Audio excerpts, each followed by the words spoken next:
You join me down here at Myths Pool in Essex. It's late January now and the weather for carp fishing is absolutely off the scale, with low pressure and, as you can probably hear, really strong winds. In this episode of Carp Coach, we're going to be running through tactics that I've been using through the winter months and what I'll be using into early spring. So without further ado, let's have a little look.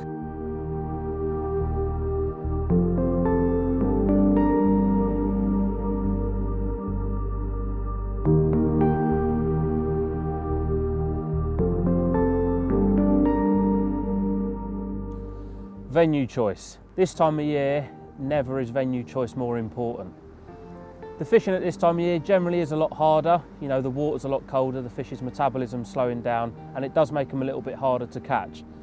But by picking the right venue, you can enjoy action right the way through the winter. So what I tend to do is when I'm going fishing, I won't go or won't have a venue in mind. I'll have a sort of a set of venues in mind where I would like to go.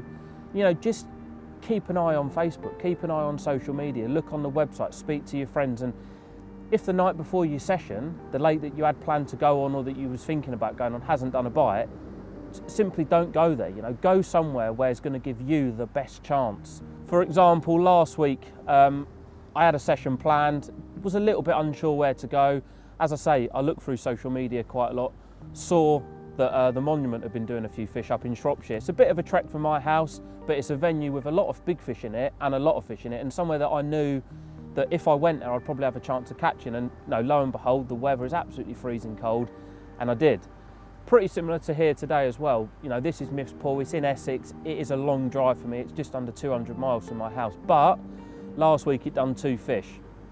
One was a lovely 20-pound common and the other one was a 52.5 pounder, and you know, as you can probably see from behind me, the lake isn't massive, and to be fishing for a fish of 52 pound that is quite willing to come out in January is absolutely fantastic, and it's more than enough reason for me to chuck my gear in the van and to come down here. The lakes that I'll go to and choose are lakes with a high stock of fish in them, somewhere that I know that when I put the gear in the van, I'm going to turn up at the lake, that when the rods are out, I am going to have a good chance of catching a fish. And if you get on them, especially the lakes with a lot of fish in, and you do get on the fish, you're going to catch a lot of fish. And you don't want to be going fishing in the winter when you're fishing for, say, 50, 60 carp, and realistically you're probably not going to have a chance of catching a fish. So this time of year, you know, venue choice, massively, massively important. And for me, I'll pick venues where I know that I can go and catch a few fish from.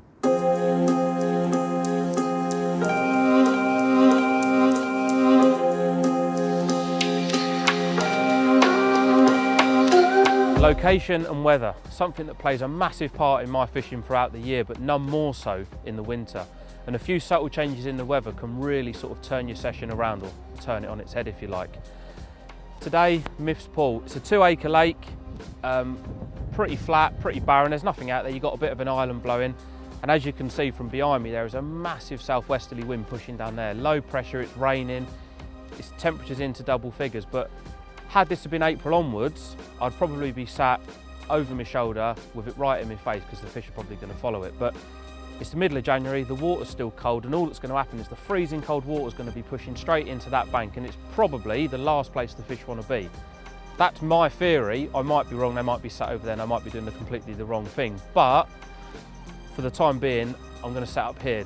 The peg I'm in, dead centre of the lake. It's something I try to do this time of year, go dead centre of the lake. No matter what venue you go to, you cannot beat being in the middle. A, the middle of the lake is where the fish are probably going to push to, and B, you've got a good vantage point. So from where I am here, I can see the whole lake. And this is pretty much the, you know, most venues that I fish, they're quite open, you know, there's not a lot of snags, reeds or whatever in the margin to hold the fish. So the chances are they are going to be out in the middle. Should there be snags, reeds, places where they can hide, you know, go and have a look inside them. If it's shallow, if it's off the back of the wind, the chances are the fish are going to be there. But this time of year, certainly, keeping an eye on the weather, you know, any subtle changes that you notice. If you're going fishing on a Saturday, but on the Sunday the weather's going to change 180 degrees, try and set up for when the weather turns rather than what the weather's like when you get there. But this time of year, for me, you know, keeping an eye on the weather, what the weather's doing, what venues are producing, you know, and you can sort of build a bit of a pattern as well. If certain venues that I go to, it gets to a point where it's that cold, regardless of what the weather's sort of doing, they are going to fish. But generally, as a rule, if you can head to the middle of a lake, good vantage point, have a good look around, you're going to be in with a chance of getting a few bites.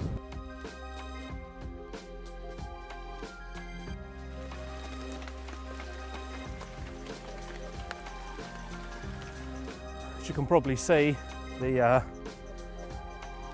wind's actually died down quite considerably, but with it it's brought the rain.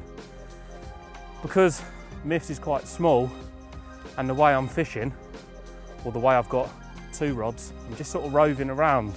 The fish this time of year, they are going to be grouped up very, very tight, and if you can get on them, you know, the results are certainly there to be had. This one's probably been in the water about 20-25 minutes, and like I was saying, with the wind pumping that way, it'd be somewhere I'd follow when it's a bit warmer. But with it being as cold as what it has been, I know the colder water is going to be pushing that way. So off to my left is, speaking to Bill, this is the shallowest end of the lake. It's probably only about 3 foot, but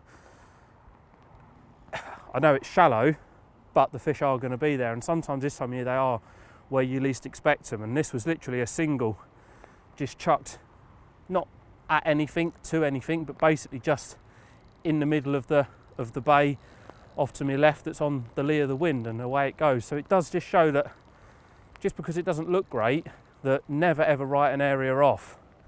But now, I mean, now I've had this bite from in there, I'll most certainly be winding my other single in, which is sort of just out in front off the right hand edge of the island, and putting 2 up there, because where there's 1 there's normally going to be a few more. It's quite a shallow lake. It's only about, I don't know, maximum 5 foot. Like I say, where I'm about 3 foot, so when you get them, this one's gone absolutely wild, and sort of stirring up the bottom as it comes in.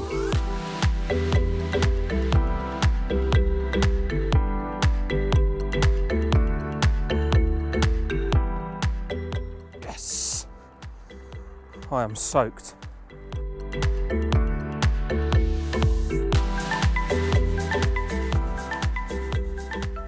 How about that for a stunning mirror carp? Second one of the trip, and it just goes to show, you know, don't stick out on what you're doing. If you think that you should be catching, or you think you should be doing something, then you probably should be.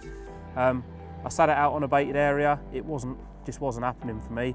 You know, as you've already seen, the wind is absolutely hammering down the other end, and I had a hunch that they wouldn't be down there, but you know, it's always on the back of my mind that, you know, maybe they could be. But I thought, you know what, I'm just going to try off the back of the wind behind the island. It doesn't look the greatest in the world, but sometimes that's where the carp end up sitting, and this was literally a single hook bait chucked out there. You know, fishing with single hook baits, you don't have to commit a lot of time to them. You can just use them to search out the peg. If it lands in front of a carp, there's a good chance it's going to go within 20 minutes to half an hour, and this just goes to prove that that's exactly right. So I'm going to slip him back, and hopefully we can catch his big brother.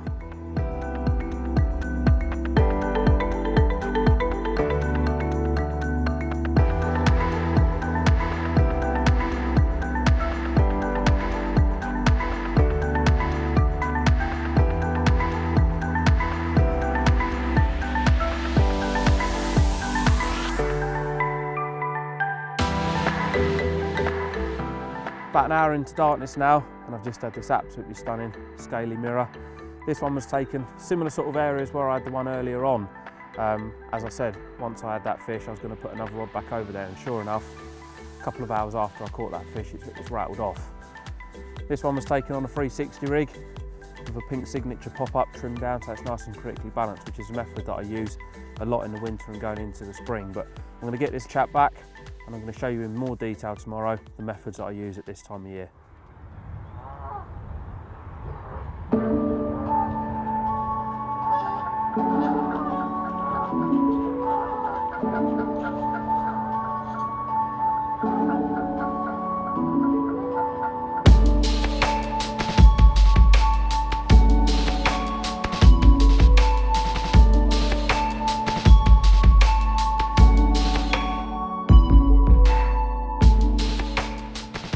Good morning.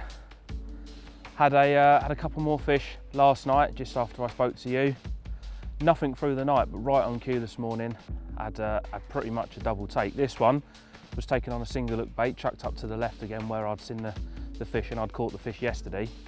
And the other one, which is quite a lot bigger than this, I had that on a single solid bag. Now when I first got here, I had a couple of solid bags tied up in my bucket ready to go. So clock was ticking, I just chucked them out and it ripped off, and I had a common probably 23, 24 pound. And like I say, the other one that I've got in the net now, that was also on a solid bag. So I'm going to slip this one back and I'll show you the bigger one.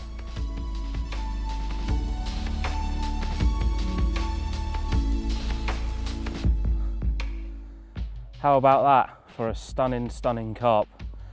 Around about the £20 mark, this one was taken on a solid bag, just a single solid bag, no bait around it, just what was inside the bag. We had really, really strong wind yesterday, and I sort of think it sort of put the fish off a little bit, if you like. But last night it cooled off a little bit, the wind died down, and this morning the sun's come up, and you know, true to form, this one and the other one pretty much rattled off simultaneously. So yeah, this one was on a solid bag, so what I do, I'll get a few snaps of him and go back and show you the tactics and the methods what I'm using.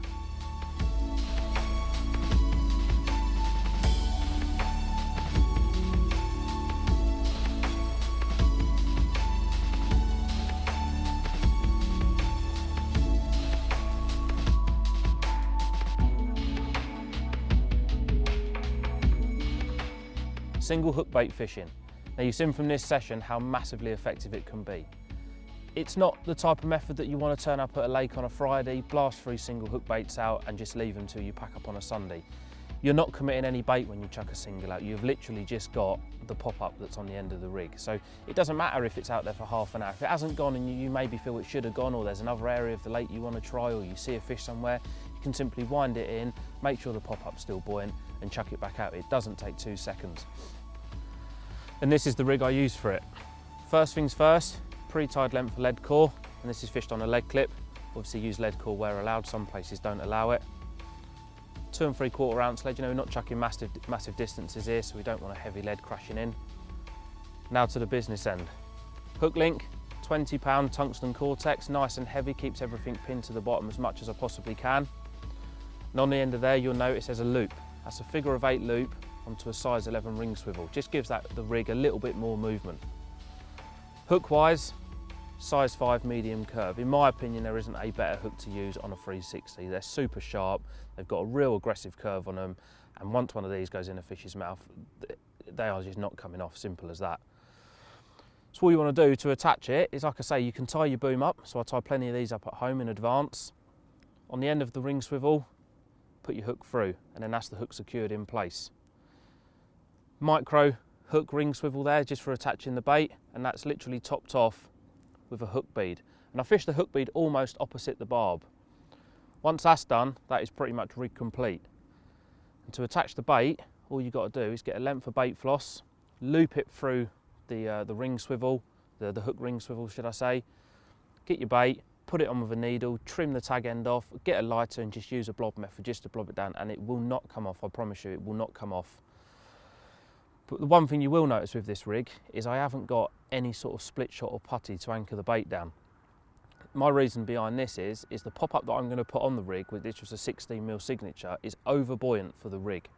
But rather than anchoring it to the bottom and sort of giving it an unnatural presentation, what I do is I take it to the water's edge, pair of scissors, and just shave it down just so the rig is so critically balanced. And what you get is the lead will go in and the rig will be up, and sort of the stiffness of the hook link material, if you like, will kick the rig away, and it will always sit up nice and proud. And so my reasoning behind this is when the fish are having a little feed out there, especially this time of year, you know, they're not feeding really hard, they're sort of lightly picking at things. If your hook bait's anchored to the bottom with, you know, with a split shot, and it takes the fish a little bit more sort of suck, if you like, to get it up off the bottom. So everything you can do in your favour at this time of year to put fish on the bank is a massive, massive edge. So like I say, as you'll see there, I've got no putty at all. So I'm taking it sort of the scissors to the bait and I'm shaving it just so it critically balances.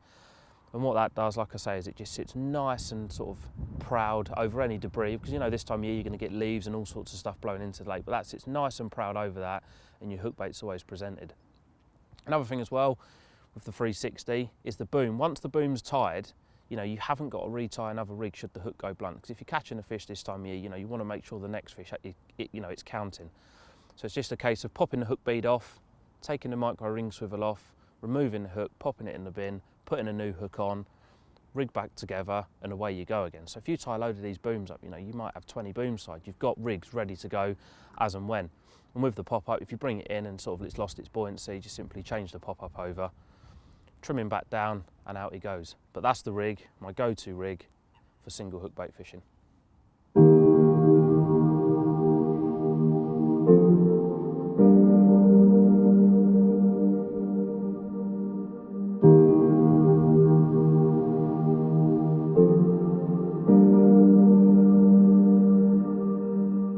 When I arrived at the lake a couple of days ago, I didn't really know what to expect. I'd never been here before, I'd never seen the lake, only through what I'd heard from people. So a method that I'm really confident in is putting bait out on a tight area and fishing on it. So it'd have been silly for me to have driven 200 miles to here and not to have done that. But you're not allowed maggots on here, which will be, this time of year, would be one of my go-to baits to put in a spod mix. So all I've done, literally nice and simple, gone for a lovely simple mix of manila and sweet corn. The corn that I've got, it might sound really mad. This corn is tinned corn. I just think it's so much better than frozen corn. I don't know what it is about it. It just seems to be so much sweeter. And me personally, that is without a doubt a carp catching bait. You know, the tinned stuff is brilliant. And that's why you can leave it in your car. And if you're not using it, you're not wasting any money. You've not got to throw it away because it's got a long shelf life.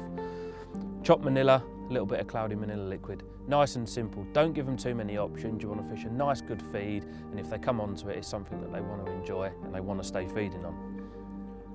As a consequence, baiting hasn't worked for whatever reason. It is quite cold, it's not always going to work, but you've got to have the bait in your armoury should you want to put bait out.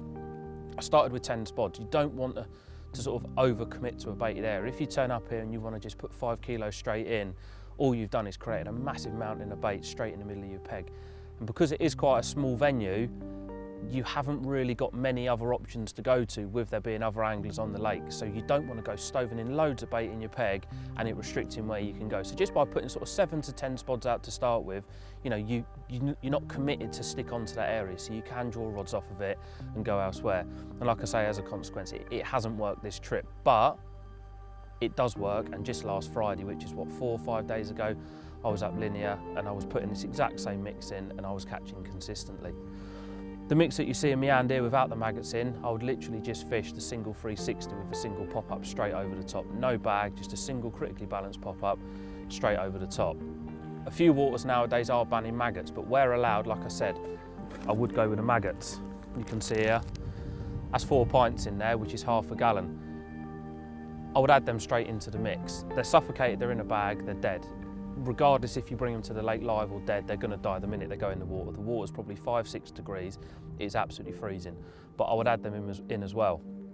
One thing I would say with your maggots is get them divided into smaller portions like this. If you go getting them in gallons and in gallon bags, once you've opened them, if you rip the bag to get into them, you've got a load of maggots that are live and you might not end up using them.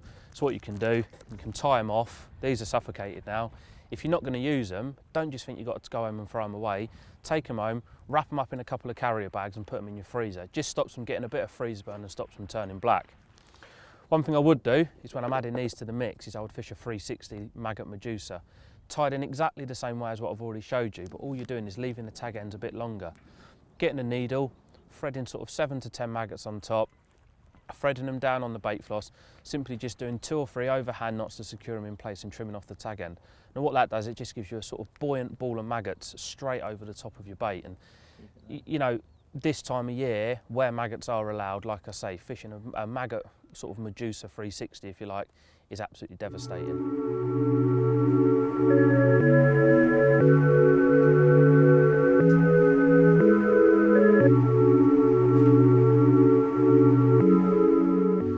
During my session here at Misport, I've had a couple of fish on solid PVA bags. From the last episode of Carp Coach, you would have seen that I used a slight variation of a solid PVA bag, and basically what I did was I didn't put everything inside the bag, but I was using sort of a loop, if you like, inside my supple braided hook link to attach a large bag of pellets. And because I was fishing up to snags, they're quite time consuming. You know, you're probably going to take sort of say 2 to 5 minutes depending on the weather conditions to tie one up. So when you're fishing up to snags, you don't want to be messing around, you just want to get the rig back in place. However, this is all the kit I use to tie a solid bag. You'll probably see I've got a bucket of pellets, micro pellets I'd like to add, 2.3mm and smaller. You don't want to be putting anything much bigger than this in because you're going to get too many air pockets in the PVA bag. It's going to fly like a old sack of potatoes and it just isn't going to give you the presentation that you're after. 2.3mm pellets, and you'll also see I've divided off a pint of maggots. You don't need a lot of maggots if you're going to use them inside solids because you are literally just fishing with a pinch at a time.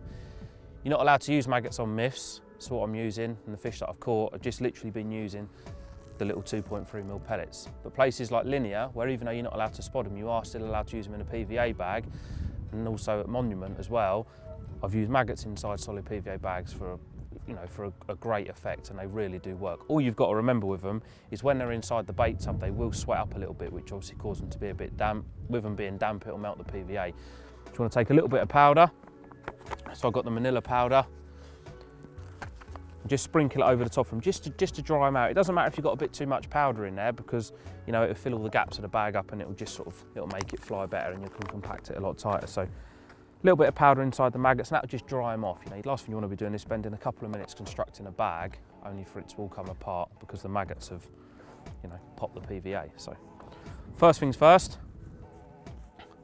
these are the 60 by 130 bags. I don't like to use a big bag, I just want to keep them nice and small, compact, one mouthful of food with a hook bait right in the middle of it. I'll tie this one up with the maggots just so you can see how I tie that, and the pellet one is basically exactly the same, obviously without the maggots in. I'm going to do a tiny little pinch of pellets in there. It's quite difficult to tie because it is quite windy today. Little bit of pellet in the bottom, then lower the hook bait in. Get the hook bait in nice and firm right at the bottom, as far down the bag as you can possibly go. And the beauty of a solid PVA bag is even though you're using a short braided hook link and it is a little bit coiled up, how you load it in the bag is exactly how it's going to melt when it's out in the water. Bait's at the bottom, the hook's tucked down as far as I can go, so what I'm then going to do is just add a tiny little bit more pellet there just to mask the hook, because when you're loading it up with maggots, the last thing you want to be doing is putting it in and a maggot gets impaled on the hook and it pops the bag. Up to your little bait tub of maggots, give them a little mix around, so you've got a load of powder and maggots. You literally just want to take a few pinchfuls and just start loading them into the bag. I'm missing quite a few of these, but once you've probably got about an inch of maggots in, a bit like I have there, all you want to do is you want to get your lead and just nestle it in the top of them. You don't want to go sort of ramming it down onto them because, like I say, at this stage, anything that you burst, the moisture is going to seep through and it is going to melt the bag. So that's in there like so. So as you can see, I've got a little layer of pellets, my maggots with my lead nestled nicely inside. Back into the maggot tub, and you literally want to top off with a couple more pinchfuls of maggots. You don't want to fill the bag right to the top. The last thing you want to be doing is making something that looks like a pillow that doesn't fly, because I've been fishing these certainly on Brasenose one up to distances of 120, 130 yards. So a little bit more maggot on the top there just to sort of trap the lead in place. And as well, one thing I will say is you don't want to be putting the lead in last. I see a lot of people put the lead in last. If you do that, the weight's not forward. The idea of a solid bag is to get the lead as far down and as close to the hook bait as you possibly can without creating a tangle. So it's weight forward, and then when you cast, they fly like an arrow and they go where you want them to go.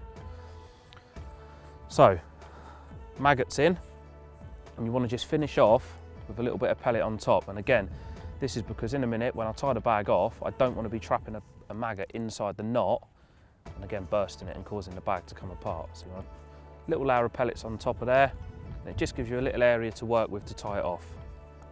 Put the top of maggots down there. So that's your bag. So at the minute you've got pellets, maggots, pellets. And you can be quite forceful with a solid bag. A lot of people don't give them much credit, but you can be quite forceful with them. So I'm just literally in the palm of my hand, nestling it down, giving it the odd tap just to get all the air out of it. And what will happen as well with a PVA bag is once it's tightened down, it will suffocate the maggots, which will stop them moving. So if you want to tie one up 20, 30 minutes before a rechuck, they're not going to be sort of hindering the bag, and it's not going to be sort of deforming it, if you like. So that's nestled down. And then you want to make one twist. Once you've made your twist, grip it with your finger. PVA tape, it's a little bit fingers and thumbs this. PVA tape straight round the top where you've done your twist. 4 turns around, bite your PVA off, and then to secure that in place, all you want to do is I'll just take it onto my lap here, just 2 overhand knots just to secure the PVA and stop it from uncoiling. 2 of them like so. Pair of scissors. Be careful not to trim the leader or naked line if you're fishing them naked, because you can fish them naked. It don't have to be fished on the leader. It's just, I always like to fish them on a leader where I can, just because it makes them a lot easier for changing. You know, and certainly if you're fishing like when I arrived here with the pellet bags, before you come, you know, especially if you're going to get a bit of rain, we've had quite a bit of rain and they are a bit of a pain to tie in the rain, so you can just tie a few up, sort of 5 to 10 bags up, nestle them back down in the pellet, and you know they're not going to sort of lose their shape.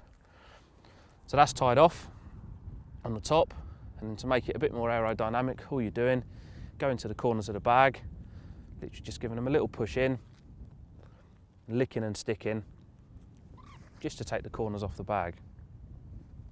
So that's that one stuck in place. Repeat the same process on the other side, like so. And that is a solid PVA bag ready to go. Like I say, we're not allowed to use maggots on myth, so I've just been using them with pellets. But that's a solid bag with maggots in, and I'll tell you, that will fly absolutely miles, and that's a perfect parcel of bait. Presented in the right place, that's a bite.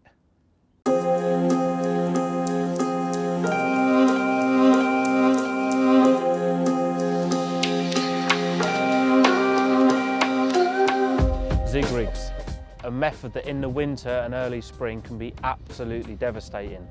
I speak to a lot of anglers and they seem to get quite put off by a zig. You know, there's A, you've got a long hook link that's prone to tangling, and B, where do you start? The obvious answer is if they're not having them on the bottom and you feel you should be, is to try a zig. There's only one other place they're going to be. If they're not on a deck, they're going to be in the upper layers. I know you've got a few sort of options to go for, you've got a lot of different depths to try, but as a general rule, I'll start one at halfway, one a tad below, and one probably 1 or 2 feet below the surface. I know it's quite high up, but as you can see today from behind us, it is a bright sunny day. If you was in the face of this wind, it's absolutely freezing cold. But if you're sat round off the back of it and there's no wind there, it is absolutely roasting hot. And because carp are cold-blooded, the water's freezing cold. The first area of lake that's going to warm up is going to be the upper layer. So the fish, in theory, and I know that for a fact what they're going to do, is they're going to come straight up off the bottom and they're going to find the warmest bit of lake possible. So, a couple of variations in colours that I like to use. First of all, black and yellow. Yellow zigger liner, black piece of foam. Secondly, red zigger liner and a black piece of foam. Now, for some unknown reason, I found that a red liner and a black piece of foam seems to work better when it's a more dull day. You know, don't just think because it is sunny you've got to fish them, because you haven't. You know, they do work as well when the sun's not in and it is an overcast, drab day. But if it was a drab day, it would be red and black. A bright sunny day, it would be yellow and black.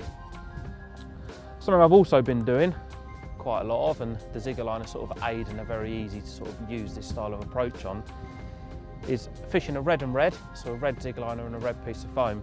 And what I'm doing is off the band on the back of the zigger liner is I'm actually tying off 4 or 5 maggots. It just gives the zig, you know, that element of sort of that's a little bit different to what anyone else is doing. It just gives it a little bit of a different spin. And my take on a zig rig is that when it's a flat, calm day, they don't work as well. I mean, there's probably a lot of you out there watching this who also feel the same. When it's flat, calm, they don't work as well. And I think what it does, it gives the carp sort of time to suss what's going on.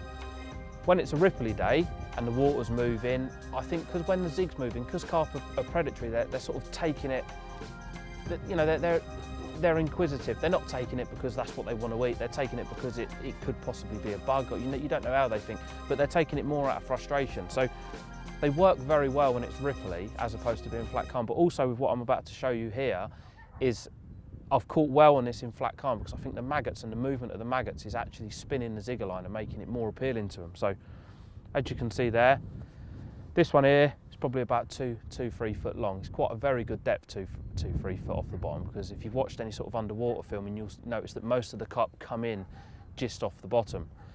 Obviously, the higher up in the water you go, and if you are adding maggots on, you're going to have to use a larger piece of foam to sort of increase the buoyancy.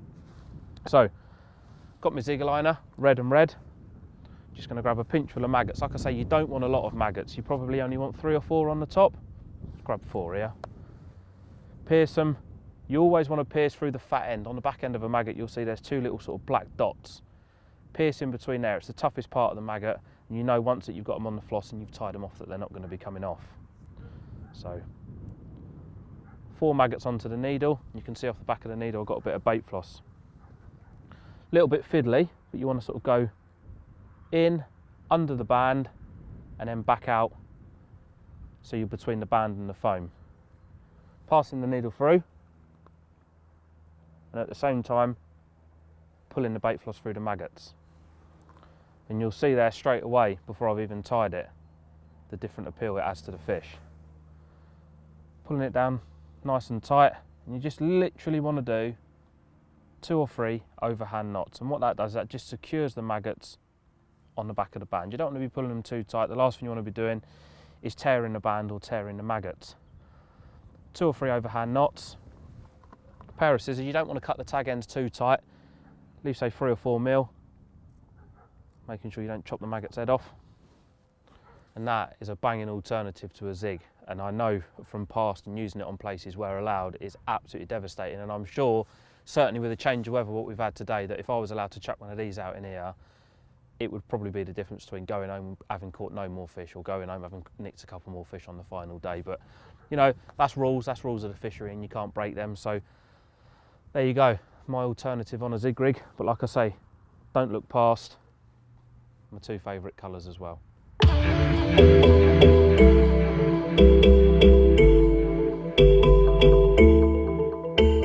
It's coming towards the end of my session now down here in Essex, and looking back on reflection, over the 48 hours that I've been here, I have tried really hard to sort of catch as many as I possibly can. And you know, I'll be driving home having caught 7 fish, and I personally feel that's a great achievement considering the time of year and the weather what we've had. Bit of a summary: when I first arrived here, never been to the lake before. Had a couple of solid bags tied up. While I was sorting all the kit out, getting stuff to and from the van, I thought, you know what, I'm just going to chuck the solids out just to see if anything's happening. Lo and behold, the very first bite I had was on a solid bag. The style of fishing that I normally do is 3 rods on a baited area, sit, bit of bait and wait really, wait for him to come over it. Kept 1 rod on a solid bag overnight, 2 rods on a baited area with a 360s, nothing escalated.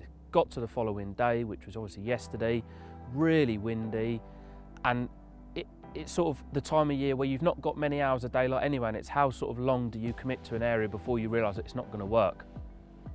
Wound them in, off the back of the wind, which is sort of would be over my right shoulder. Just thought, you know what, have a little go, chuck a single up there, see what's up there. Chucked a single up there, it's gone. Chucked it back up there again, it's gone again. Put another rod up there, and that's produced me another 3 or 4 bites throughout the course of like last night and early this morning. So it just shows that, you know, being versatile and being open and having everything in your armoury should you need to change. You know, being able to change in an instant, there's a difference between catching and not catching. And the last fish I had was on a solid PVA bag back out in the middle, which to me shows that they're moving back out now, and now the wind sort of died off and it's warmed up slightly, that the fish are going to be moving back out onto the windward end of the lake. But you know, one of the things that we're not allowed to try for obvious reasons, they're banned, is zigs, and I am 99.9% sure that if I was allowed to use zigs, with it only being 5 foot, just that little difference off the bottom, you know, sort of 12, 18 inches off the bottom, that can make all the difference this time of year. If the fish don't want to be on the bottom, you might, you know, the depth of the carp is all they're off the deck, but trust me, it really can make a difference. But you know, having your zigs ready to go, you don't need a lot of stuff with your solid bags really. You just need a little bucket with your pellets, a few assortments of small little bright pop-ups, a few ready tied leaders ready to go, and a handful of inline leads, and that's your solid bag bucket. It doesn't take up a lot of room in the car, and it's no aggro to have with you. You've got your zigs, your solid bags, and your single hook bait fishing. And believe me, if you take them 3 fishing with you, and you're in a situation like I've been where you've got to chop and change and try different things, that one of those 3 things will come good and you will put fish on the bank. Hope you've enjoyed watching it. I've enjoyed filming it. I've enjoyed catching some fish from a new venue, and I'll see you around sometime. I was going to say I'll see you on the bank sometime, but that's colder, isn't it?